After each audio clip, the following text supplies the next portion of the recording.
Delimitation करने का ऐलान केंद्र द्वारा 5 अगस्त 2019 को किया गया था, जब स्टेट का रीऑर्गेनाइजेशन हुआ और 90 सीट्स जो हैं वो जम्मू कश्मीर के लिए रखी गई थी, जिनके ऊपर इलेक्शन होगी। और उस वक़्त भारतीय जनता पार्टी ने ये वादा किया था कि जम्मू की सीटें बढ़ाई जाएंगी, 50 सीटें जम्मू से होंगी, क्योंकि कायदा और कानून के बिना पर और जम्मू के साथ जो भेदभाव होता रहा है उसको देखते हुए जम्मू के हिस्से में इजाफा किया जाएगा। इस संदर्भ में कानून भी बनाया गया। J&K रीऑर्गेनाइजेशन एक्ट में सेक्शन 60 में डिलिमिटेशन का क्राइटेरिया भी डिफाइन किया गया और उस क्राइटेरिया के साथ अगर हम चलें तो जम्मू की सीटें ज़्यादा बनती हैं और भारतीय जनता पार्टी ने 50 सीटें जम्मू को देने का कहा था। लेकिन 10 महीने गुजर जाने के बाद भी कोई भी प्रोग्रेस डिलिमिटेशन करने के संदर्भ में नज़र नहीं आती है। माशवाए इसके कि मेंबर को चयनित किया जाता है और दूसरे दिन मेंबर कहते हैं कि वो इसका हिस्सा नहीं बनेंगे।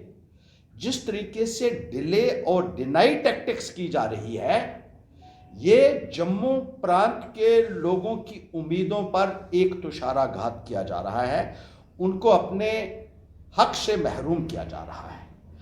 अब बीजेपी वाले कहीं से ये भी कहने की कोशिश करते हैं कि 2011 के सेंसस पे होगा तो हम ज़्यादा नहीं दे सकते हैं, लेकिन ये सरासर गलत इंटरप्रिटेशन है, क्योंकि J&K रीऑर्गेनाइजेशन एक्ट जो है पार्लियामेंट में पास किया हुआ है, इसमें सेक्शन 60 में कहा हुआ है कि जो डिलिमिटेशन होगी वो 5 फैक्टर्स उसको डिटरमाइन करेंगे, यानी वो 5 आधार होंगे जिनकी बिना पे डिलिमिटेशन होगी। पहला ज्योग्राफिकल कंपैक्टनेस का फैक्टर है, दूसरा फिजिकल फीचर्स, तीसरा existing boundaries of administrative units, चौथा फैसिलिटीज ऑफ कम्युनिकेशन और पांचवा कन्वीनियंस ऑफ पब्लिक। जम्मू के हक में जाते हैं।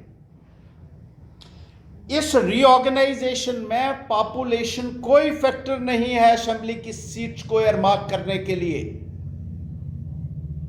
पुराना जो जम्मू कश्मीर का रिप्रेजेंटेशन ऑफ पीपल्स एक्ट था, उसमें पॉपुलेशन फैक्टर था सबसे इंपॉर्टेंट फैक्टर, और नंबर 1 फैक्टर जो था वो पॉपुलेशन था, जिसकी वजह से कश्मीर को ज्यादा सीटें मिलती रही।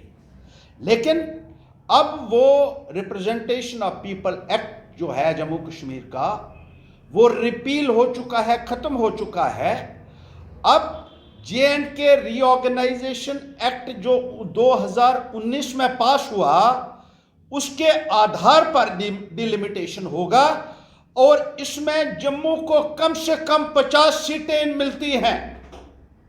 लेकिन भारतीय जनता पार्टी एक माहौल खड़ा करने की कोशिश कर रही है, बार बार 2011 का सेंसस का हवाला देकर, ताकि बाद में जब वो जम्मू के लोगों को अपना अधिकार नहीं दे पाएगी, क्योंकि उन्होंने अपनी मंशा जाहिर कर दी है कि वो जम्मू को शायद सीटें नहीं दे पाएंगे, कश्मीर के आगे झुकेंगे, और इसलिए पहले ही उन्होंने 2011 का सेंसस का नाम लेना शुरू कर दिया है। हकीकत ये है कि पॉपुलेशन जो है वो सिर्फ रिजर्व्ड कॉन्स्टिट्यूएंसीज के लिए देखी जाएगी, कि जिन कॉन्स्टिट्यूएंसी में ज्यादा एससी की पॉपुलेशन होगी वो एससी के लिए रिजर्व होंगी, जहां एसटी की पॉपुलेशन ज्यादा होगी वो सीटें एसटी के लिए रिजर्व की जाएंगी। लेकिन 90 सीटों को रियासत में तकसीम करने के लिए जो फैक्टर्स निर्धारित किए गए हैं, वो सारे के सारे फैक्टर्स जम्मू के हित में हैं और भारतीय जनता पार्टी को अपना वादा पूरा करना होगा। 90 में से 50 सीटें जम्मू प्रांत को मिलनी चाहिए, ताकि जम्मू के साथ इंसाफ हो सके और इस संदर्भ में जल्द से जल्द कार्रवाई की भी हम मांग करते हैं कि फौरी तौर पर डिलिमिटेशन हो। अगर कोई अपने आप को डिसएसोसिएट करता है मेंबर, तो उसको करने दीजिए।